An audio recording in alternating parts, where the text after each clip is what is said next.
পরপর কয়েকটি ভিডিও বানিয়েছি নির্বাচনের সম্ভাব্যতা, জামাত এবং বিএনপির যে নির্বাচনের মাঠে তাদের যে সকল সফলতা রয়েছে, কর্মকাণ্ড রয়েছে এবং তাদের সেই কর্মকাণ্ডের কারণে একটি সম্ভাব্য সুন্দর নির্বাচন হতে পারে, এটা ইতিবাচক দিকগুলো নিয়ে বেশ কয়েকটি ভিডিও করেছি। তো এটা যেভাবে প্রযোজ্য বা সত্য, প্রকৃতির নিয়ম অনুযায়ী এর বিপরীত অনেক কিছু হতে পারে। নির্বাচন বাধাগ্রস্ত হতে পারে, নাও হতে পারে, এই সরকার দীর্ঘদিন ক্ষমতায় থাকতে পারে, আমেরিকার যাকে বলা হয় নতুন ছলচাতুরি থাকতে পারে, তারা ইউনিট সরকারের ব্যাপারে তাদের সিদ্ধান্ত পরিবর্তন করতে পারে, আরো অনেক কিছু হতে পারে। এর বাইরে প্রকৃতি নানা রকম ঘটনা ঘটাতে পারে, আওয়ামী লীগ অনেক কিছু করতে পারে, দিল্লি অনেক কিছু করতে পারে, এবং এই বিষয়গুলো সমান গুরুত্ব নিয়ে আসলে আলোচনা করতে পারার মধ্যেই আমি মনে করি মানুষের যে বুদ্ধি বৃত্তিক চর্চা রয়েছে সেটার সফলতা। আপনি যখন কেবলই মাত্র আওয়ামী লীগ করবেন অথবা কেবলমাত্র বিএনপি করবেন, কেবলমাত্র জামাত করবেন, তখন আপনার চিন্তা চেতনা কেবলই একদিকে মোতাজ্জ হয়ে যাবে। আপনি বিকল্প চিন্তা করতে পারবেন না। আপনার চিন্তার বাইরে একটা পৃথিবী আছে, সেখানে কোনো সম্ভাবনা আছে, এটা কখনো আপনাকে যাকে বলা হয় সঠিক পথ দেখাবে না। এর ফলে মানুষ জীবিত থেকেও মানুষ জড় পদার্থে পরিণত হয়। এ ধরনের মানুষকে বলা হয় একচোখা মানুষ, দলকানা মানুষ, অন্ধ মানুষ। এদেরকে বলা হয় স্বজনপ্রিয় মানুষ, এবং এই মানুষগুলো পৃথিবীর জন্য উপকারী নয়, ভীষণ রকম ক্ষতিকর। কাজেই আমাদের এই সমাজে যদি আপনাকে নিরপেক্ষভাবে বিচার করতে হয়, বিশ্লেষণ করতে হয়, তাহলে আপনার 10 দিক খোলা রাখতে হবে, মন, মস্তিষ্ক, চিন্তা, চেতনা। এবং ভালো মন্দ যে কোনো জিনিস ঘটতে পারে, আল্লাহ রাব্বুল আলামিন আপনার জন্য যে কোনো জিনিস ঘটাতে পারেন। এরকম একটা যদি ভয়, অপেক্ষা, একাকিত্ব, তানহাই সব জিনিসগুলোর মধ্যে সম্মিলন থাকে, তাহলে মানুষ হিসেবে আপনি যেখানে থাকুন না কেন সুখে থাকবেন, শান্তিতে থাকবেন। কিন্তু যদি আপনি দলকানা হন, রাতারাতি মন্ত্রী হবেন, প্রধানমন্ত্রী হবেন, এরপর আপনি উৎসব করবেন, আনন্দ করবেন, ফুর্তি করবেন, আবার একটা সময় আপনি ডলা খাবেন। আপনার পালাতে হবে, আপনার পিঠের মেরুদণ্ড ভেঙে ফেলা হবে, মাজা ভেঙে দেওয়া হবে পিটিয়ে, আপনাকে ফাঁসিতে লটকানো হবে, আর কত কিছু। এটা জীবন নয়। জীবনের পূর্ণতা হলো চমৎকার একটি জন্ম, ভালো একটি পরিবেশে, চমৎকার একটি জীবন, সকল পরিবেশ পরিস্থিতি, ভালো মন্দ, সুখ দুঃখ, উত্থান পতন সব মিলিয়ে। তারপর একটি সম্মানজনক জীবনের পরে অসাধারণ একটি মৃত্যু। হেরোডোটাস, ইতিহাসের জনক, এরকম একজন মৃত্যুর কথা বলে গেছেন। আপনারা হয়তো বলবেন উসমান হাদির তো চমৎকার একটা মৃত্যু হয়েছে, বেগম খালেদা জিয়ার বা প্রেসিডেন্ট জিয়াউর রহমানের একটা চমৎকার মৃত্যু হয়েছে, বহু মানুষ জানাজায় অংশগ্রহণ করেছেন। No, I am sorry. আজ উসমান হাদির স্ত্রীর কাছে যান, তার সন্তানের কাছে যান, জানাজা তাদেরকে তৃপ্তি দিতে পারেনি। উসমান হাদি যদি ভিক্ষা করতেন তবু তার স্ত্রী খুশি হতেন। তার স্বাভাবিক মৃত্যুর গ্যারান্টি দরকার ছিল, স্বাভাবিকভাবে বেঁচে থাকার গ্যারান্টি ছিল। কিংবা আজ যদি বেগম জিয়ার কথা চিন্তা করেন, তার জীবনের যে নিঃসঙ্গতা, তার স্বামী মারা গেছেন প্রথম যৌবনে, তারেক জিয়া, কোকো, তারা একেবারেই কিশোর, তখন কিশোরও না, বালক। কাজে এ মৃত্যু গৌরবের নয়, এ মৃত্যু প্রত্যাশিত নয়। কোন সন্তান, কোন স্ত্রী এ ধরনের মৃত্যু চায় না। আবার বেগম জিয়ার জীবনে তিনি প্রধানমন্ত্রী হয়েছেন, দেশকে অনেক কিছু দিয়েছেন, এগুলো আমরা কথার কথা বলি, কিন্তু তার যে কষ্ট, তার যে নিঃসঙ্গতা, তার যে বেদনা, এটা হিমালয় পাহাড়ের চেয়ে বড়। লোকজন যখন তার সামনে স্লোগান দিত, রাজপথ ছাড়ি নাই, বেগম জিয়া ভয় নেই, তার মনে হতো যে আমি ওই বাড়িতে নিঃসঙ্গ ছিলাম, বালির ট্রাকে আবদ্ধ রেখেছিল, তোমরা কেউ আসোনি, তুমি আমাকে মিছিল করে করে জেলখানায় পৌঁছে দিয়ে আসছো, কোনদিন খোঁজ নাওনি। এইগুলো জীবন নয়। আর এই যে এই ধরনের জীবন, মানে নেতাকর্মীরা যারা খুব পছন্দ করেন তারাই তাদের চিন্তা চেতনা একদিকে রাখেন। এদের মধ্যে মানে যারা খুব কনজারভেটিভ হয়ে পড়েন, কি বলবো, ওইভাবেই তাদের জন্ম হয়, ওইভাবেই তাদের মৃত্যু হয়। এটিকে বলা হয় জাস্ট লাইক পটেটো, গোল আলুর মতো তাদের মৃত্যু হয়। আর এই পৃথিবীকে যখন ভার্সেটাইল ভাবে মানুষ দেখেন, যেভাবে আওরঙ্গজেব দেখেছেন, যেভাবে সম্রাট আকবর দেখেছেন রাজনীতির পর্যায় থেকে, যেভাবে দার্শনিকের দৃষ্টিতে হেরোডোটাস দেখেছেন, কনফুসিয়াস দেখেছেন, এমনকি ম্যাকিয়াভেলি এবং চন্দ্রগুপ্ত মৌর্যের যে প্রধানমন্ত্রী চাণক্য দেখেছেন, এটা হলো দার্শনিকতার শ্রেষ্ঠতম অধ্যায়।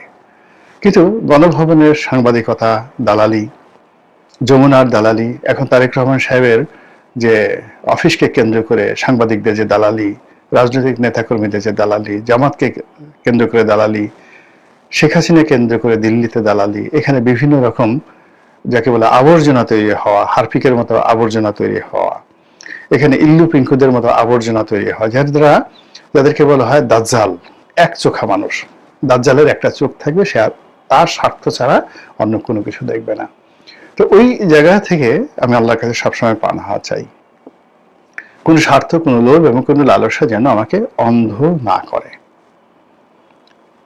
তো সেই দিক থেকে এই যে পরপর কয়েকটি ভিডিও করলাম ইতিবাচক, আমার কাছে মনে হচ্ছে যে এর বাইরে আপনারা যারা দর্শক আছেন তাদেরকে কিছু বিকল্প চিন্তার খোরাক দেওয়া উচিত।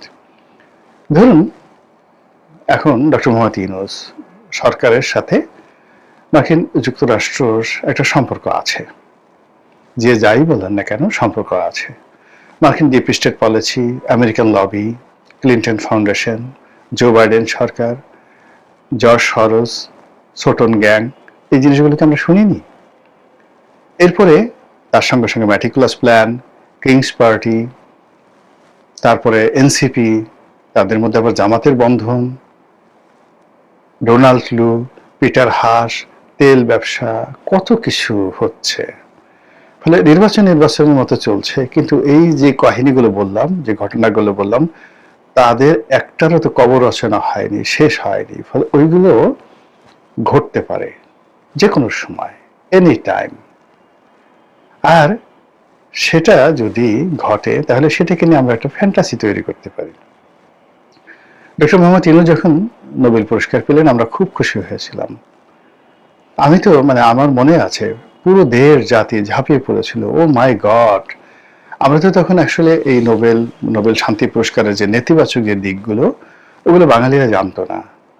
আমরা তখন আওয়ামী লীগ, বিএনপি, জাতীয় পার্টি, মহান মুক্তিযুদ্ধ, মানে আমাদের যে জ্ঞান খুব সীমিত ছিল রাজনৈতিক। ফলে নোবেল পুরস্কার, পশ্চিমা সাম্রাজ্যবাদ, তারপর শেষে সেটার প্রেক্ষিতে একটা দেশ জাতি ছারখার হয়ে যেতে পারে, এই ঘটনা আমরা তখন জানতাম না। তখন আফগানিস্তানের যে যাকে বলা হয় তাণ্ডব, মার্কিন তাণ্ডব, সিরিয়াতে তাণ্ডব, আইএসের তাণ্ডব, ইরাকের যে হাহাকার, লিবিয়ার হাহাকার, ইরানের আর্তচিৎকার, এগুলো তখনও আমাদের কর্ণকুহরে ঢুকেনি। ফলে ডক্টর মোহাম্মদ ইউনূস শান্তি পুরস্কার পেয়েছেন, বাংলাদেশে একটি নোবেল পুরস্কার এসেছে, ও মাই গড, এটার আনন্দে আমাদের তখন সবার ঘুম হারাম হয়ে গিয়েছিল। আমরা ডক্টর ইউনূসকে কাছে ডেকে নিয়েছিলাম, গ্রামীণ ব্যাংকে মাথায় করে নেচেছিলাম। গ্রামীণ ব্যাংকের নাম শুনলে আমাদের যাকে বলা হয় অন্তরাত্মা এক ধরনের শান্তি চলে আসতো।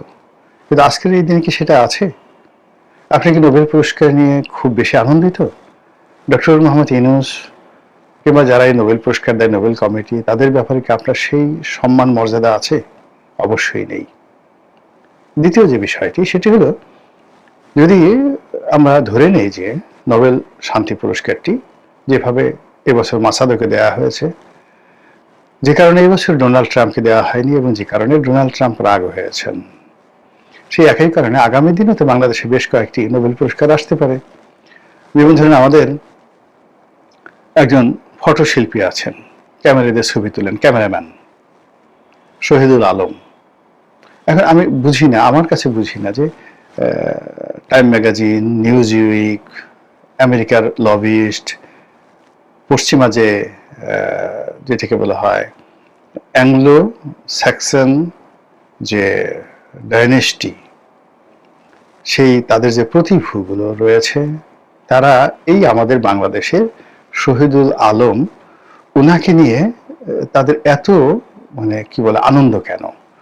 তারা মনে করে যে এমনভাবে শহীদুল আলমকে উপস্থাপন করা হয় যে এই লোক বাংলাদেশে জন্মগ্রহণ করেছেন, কিন্তু তার মর্যাদা কোনো অবস্থাতেই লিওনার্দো দা ভিঞ্চির চেয়ে কোনো অংশে কম নয়।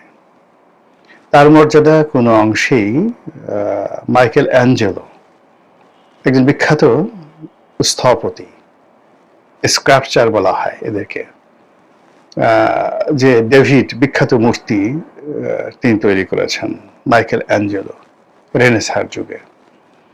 তো এরকম Michelangelo, Leonardo da Vinci, Van Gogh, Vincent Van Gogh, ওনাদের পর্যায়ের লোক। অ্যাটলিস্ট ভারতের মকবুল ফিদা হোসেনদের পর্যায়ের লোক। পার্থক্য হলো তারা পেন্সিল দিয়ে, জল রং দিয়ে তারা তাদের যে মাস্টারপিস ওয়ার্কগুলো তারা তৈরি করে গেছেন। আর আমাদের শহীদুল আলম তিনি ক্যামেরা দিয়ে এমন ছবি তুলেছেন যে ছবি এই পৃথিবীতে হাজার বছর পৃথিবীকে বাঁচিয়ে রাখবে। কিন্তু অবাক করার ব্যাপার হলো আমি এখনো পর্যন্ত শহীদুল আলম সাহেবের কোনো ছবি দেখিনি। তো শহীদুল আলম বাংলাদেশের এত বড় বিখ্যাত লোক, পশ্চিমা দুনিয়ারা যাকে নিয়ে এরকম মাতামাতি করছে, এবং তাকে দেখেন এই বাংলাদেশ থেকে নিয়ে তুরস্ক হয়ে, ইটালি হয়ে তাকে সেই গাজাতে তারা পাঠিয়ে দিল, এবং সেই গাজাতে তিনি ইসরায়েলি সৈন্যর হাতে গ্রেপ্তার করলেন। এবং আমাদের দেশে কত আবেগ তাকে নিয়ে, যে আহা, তিনি ফিলিস্তিনি ভাই বোনদের জন্য কত কিছু করেছেন। কিন্তু এই ভদ্রলোক পাঁচ ওয়াক্ত নামাজ পড়েন, কোনোদিন উমরা করতে গেছেন, মক্কা গেছেন, মদিনায় গেছেন, কোনো মসজিদে গেছেন, বাংলাদেশে কোনো বিপদ আপদে নিজের পকেট থেকে দুটো পয়সা সাহায্য করেছেন, আমি বাপু জানি না। যাকে নিয়ে এটা আমার ব্যর্থতা। কিন্তু এই যে শহীদুল আলম, পশ্চিমারা যদি তাকে নিয়ে আর একটু এগিয়ে তাকে একটা নোবেল পুরস্কার দেয়, আপনি কি খুশি হবেন না বলেন? আর একটা নোবেল পুরস্কার আসলো। এরপর আমাদের আর একজন, দুজন লোক আছেন, রেজওয়ানা। তো ওনাকে সবাই এখন অনেকে পলিথিন আফা বলেন, কিন্তু তিনি কারো কারো কাছে পরিবেশ আপা হিসেবে পরিচিত। আর একজন আছেন আদিলুর রহমান শুভ্র, সাদা চুল, ফকফকে সাদা চুল, ওই এখন একজন উপদেষ্টা আছেন। তার বড় ভাই খলিলুর রহমান নিরাপত্তা উপদেষ্টা, টকটকে ফর্সা, এদের গায়ের রং দেখে মনে হয় আরব দেশ থেকে এসেছেন। তো এই যে আদিলুর রহমান শুভ্র, তাদের একটা এনজিও আছে। ইদানিংকালে দেখা যাচ্ছে যে একটা ভিডিও অডিও ফুটেজ হয়ে গেছে যে এই আদিলুর রহমান শুভ্র তাদের একটা এনজিওতে বিরাট একটা দান আসছে, $1,00,000 না $1 কোটি, যে $1 কোটি তো অনেক টাকা, কয়েকশো টাকা, তো এরকম টাকা আসছে। এবং সেই টাকাটা যাতে দ্রুত তিনি ক্যাশ করেন, অর্থাৎ ডলার থেকে বাংলা টাকায় রূপান্তরিত করেন, এই জন্য স্ট্যান্ডার্ড চার্টার্ড ব্যাংক থেকে এক ভদ্র মহিলা টেলিফোন করে তাকে বলা হচ্ছে। মানে এই আদিলুর রহমান সাহেবদেরকে আজকের এই আদিলুর রহমান বানানোর জন্য পশ্চিমারা টাকা দিয়েছে, লজিস্টিক সাপোর্ট দিয়েছে, নৈতিক শক্তি দিয়েছে, বাংলাদেশে তাদের জন্য সিংহাসন তৈরি করে দিয়েছে। তার ফলে আজকে তারা উপদেষ্টা হতে পেরেছে। এবং আগামীতে যদি আমেরিকান এই পলিসি তাদের অব্যাহত থাকে, তিনি হয়তো প্রধান উপদেষ্টা হবেন, ডক্টর মোহাম্মদ ইউনূসের পরে তিনি প্রধান উপদেষ্টা হবেন, এটা মোটামুটি সবাই ধরে নিয়েছে। তো সেই দিক থেকে এই যে সৈয়দা রেজওয়ানা হাসান, তারপর আদিলুর রহমান শুভ্র, তাদের মান মর্যাদা, শান শওকত এগুলো বাড়ানোর জন্য যদি তাদেরকেও নোবেল পুরস্কার দেওয়া হয়, শান্তি পুরস্কার। এবং তারা সেই যে অধিকার কেন বিখ্যাত হলো, অধিকার একটা রিপোর্ট করেছিল যে হেফাজতে যে শাপলা সমাবেশ করেছিল এবং ওটার উপরে আওয়ামী লীগ যে লাঠিচার্জ করেছিল, গুলি, বন্দুক, টিয়ার শেল চালিয়েছিল, তাতে আদিলুর রহমান শুভ্র বলেছিলেন যে অনেক মানুষ মারা গিয়েছেন। সেই অধিকারে সেই রিপোর্ট, এটা আবার পশ্চিমা দুনিয়া ব্যাপকভাবে প্রচার করেছিল। এবং এই কারণে আওয়ামী লীগ সরকারের সাথে অধিকারে সেই আদিলুর রহমান শুভ্রর একটা সম্পর্ক খারাপ হয়ে যায়। তিনি জেলে যান, একাধিকবার জেলে গেছেন, এবং সেই জেল থেকে বেরিয়ে তিনি আবার সেই উপদেষ্টা হয়ে গেছেন। আর এখন তো রীতিমতো কিংবদন্তি। যারা আপনি বুঝছেন যে তারা যাকে নোবেল পুরস্কার দেয় তাকে আগে প্রস্তুত করে, আবার যাকে নোবেল পুরস্কার দেওয়ার পরে সে যাতে রাষ্ট্র ক্ষমতায় বসতে পারে, বড় কিছু হতে পারে, এই জন্য তাদের কিন্তু চেষ্টার ত্রুটি থাকে না। তো বাংলাদেশে যেহেতু এখন একটা মার্কিন যুক্তরাষ্ট্রের মহা ধুমধামের মেলা চলছে, এখানে কে রাষ্ট্রদূত আসবেন এটা নিয়ে আমাদের অনেক আনন্দ, রাষ্ট্রদূত কার সাথে দেখা করবেন এটা নিয়ে আমাদের অনেক প্রশান্তি। রাষ্ট্রদূত যদি কাউকে ডাকেন, মানে কি বলবো, এখন অবস্থা এমন হয়ে গেছে, এখন তো আর লুঙ্গি পরার লোকজন বিভিন্ন 5 স্টার হোটেলগুলোতে যায় না, বা ধুতিও লোকজন পরে না। তো এখন মার্কিন রাষ্ট্রদূত যদি কোনো ধুতি পরার লোক বা লুঙ্গি পরার লোককে তিনি ডাকতেন, সে এমন দৌড় দিত, কোন দৌড়ের শোটে তার যে কোন ফাঁক দিয়ে ধুতি খুলে গেছে, আর দৌড় দিতে গিয়ে কখন যে তার লুঙ্গি খুলে গেছে, শুধুমাত্র পাঞ্জাবিটা পরে আর পাগড়িটা নিয়ে, মানে লুঙ্গিটা খুলে দৌড়ে একেবারে আমেরিকান এম্বাসিতে হাজির হয়ে তারপর বলবে যে আমি এসেছি হুজুর। তো এইরকম মানে আমেরিকাকে নিয়ে আমাদের আগ্রহ। আমরা ডোনাল্ড ট্রাম্পকে ভালোবাসি, ভয় পাই, এবং তাকে আমরা মনে করি যে তিনি অনেক কিছু করতে পারেন। বিশেষ করে ভেনেজুয়েলা থেকে প্রেসিডেন্ট মাদুরোকে ধরে নিয়ে তিনি যে বীরত্ব দেখিয়েছেন, সারা দুনিয়া থরথর করে কাঁপছে। আর আমরা তো এমনি কম্পন জাতি, একটা ব্যাঙ আমাদের সামনে লাফ দিলে আমরা মানে অজ্ঞান হয়ে পড়ি। একটা তেলাপোকা যদি আমাদের সামনে এসে উড়ে, জাস্ট আপনি রাতে খেতে বসছেন বা আপনি বসে আছেন, এই সমাজের অনেক মহাবীর রয়েছে, অনেক বীরাঙ্গনা রয়েছেন, মানে নারী, সাহসী নারী রয়েছেন, হার্ট ফিল করবেন, অজ্ঞান হয়ে যাবেন। একটা টিকটিকি, আপনি হঠাৎ মাথায় হাত দিলেন, দেখলেন যে একটা টিকটিকির লেজ আপনার মাথার উপরে পড়েছে। এই সমাজে অনেক বীর আছেন, ওটাকে সাপের লেজ মনে করে চিত হয়ে পড়ে যাবেন। এই ঢাকা শহরে ভূতের ভয়ে কত মানুষ তাবিজ কবাজ হুজুরদেরকে নিয়ে যে কি কাণ্ড কারখানা করে। তারা এই ঢাকা শহরে ভূত খুঁজে বেড়ায়, শয়তান খুঁজে বেড়ায়, পেতনি খুঁজে বেড়ায়, জিন খুঁজে বেড়ায়, এরকম অবস্থা। এগুলো নিয়ে এটা বিশাল, মানে এই যে জিন, ভূত, প্রেত, শয়তান, ইবলিস, এগুলো নিয়ে বিলিয়ন ডলারের ব্যবসা। বিলিয়ন ডলার মানে বুঝেন, 12,000 কোটি টাকার ব্যবসা। এই যে যত লোক দেখেন জিন তাড়ানোর উস্তাদ আছে, ঘর মানে জিন মুক্ত করার জন্য বিভিন্ন মন্ত্র আছে, তাবিজ আছে, কবাজ আছে, সারা বাংলাদেশে এটা নিয়ে বছরে প্রায় $1 বিলিয়ন ব্যবসা হয়। লোকজন যাদেরকে টাকা দেয় আর যারা টাকা গ্রহণ করে, এর সমপরিমাণ প্রায় 12,000 কোটি টাকা। তো বুঝেন যে আমরা কত বড় বীর এই শহরে, এই সমাজে। তো সেই দিক থেকে মানে অদৃশ্য, যেটা দেখা যায় না, কেবল আমরা জানি, বিশ্বাস করি বা ভয় পাই, সেই জিনকে নিয়ে আমাদের এত ভয়। তো সেক্ষেত্রে মার্কিন যুক্তরাষ্ট্র যেখানে তাদের F-35 জঙ্গি বিমান আছে, তাদের অন্তত ডজন ডজন যে পারমাণবিক শক্তি চালিত এয়ারক্রাফট ক্যারিয়ার, সেই মার্কিন মেরিনের যাকে বলা হয় কম্পোজিট যুদ্ধজাহাজ আছে, সেই যুদ্ধজাহাজ তারা বঙ্গোপসাগরের যেখানে ড্রাফটিং আছে সেখানে এনে জাস্ট একটা মিসাইল পাঠাবে, একটা হেলিকপ্টার পাঠাবে, একটা প্লেন পাঠাবে। এই গোলাম মোল্লা রনিকে জাস্ট ধরে নিতে তাদের 5 মিনিট সময় লাগবে না। এখানে ভূতের কোনো কারবার সারবার নেই, কাজে এখানে ভয় না পেয়ে কোনো মানে যাকে বলে কারণ নেই। এবং সেই ভয় আমরা পাচ্ছি, সঙ্গে সঙ্গে আমাদের লোভ আছে, আমেরিকা যাব, হোয়াইট হাউসের সামনে ঘুরবো, বার্গার কিং খাবো, আরো অনেক কিছু চিন্তা ভাবনা আছে। আমেরিকান যে বন্ধু বান্ধব আছে তাদের সাথে ছবি তুলবো, নেতিবাচক অন্য কথা বাদ দিলাম, ক্যাসিনো ঠ্যাসিনো বাদ দিলাম, আমেরিকাতে বাড়ি ঠাড়ি করবো, টাকা পাচার করবো, এগুলো বাদ দিলাম, খালি আমেরিকা যাব।